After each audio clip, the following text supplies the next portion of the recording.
Let's talk about DC's youth curfew. Yes, a year later, we're still talking about it, but tomorrow the DC Council is set to vote on a short-term and a permanent proposal on the same issue. So what's on the table? We're talking about a universal 11 p.m. curfew every night for those 17 and younger. It also allows DC police to set up special curfew zones. That's where, anyone younger than 18 is not allowed to gather in groups of 8 or more as early as 8 p.m. We've been seeing them in neighborhoods like Navy Yard and the U Street corridor. So the emergency legislation only requires one vote, but it requires the approval of 9 council members. You might remember that 3 weeks ago, the DC Council didn't have the votes to extend these curfew zones, which is why they delayed the vote until tomorrow.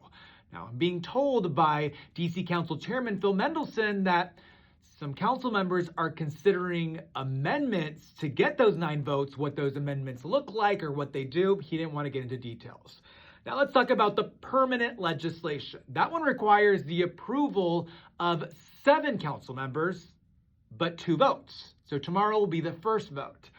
DC Council Chairman Phil Mendelson tells us he's pretty confident he can get those 7 votes. Last week, Mayor Muriel Bowser announced she's investing an additional $2 million to expand youth programming for the summer.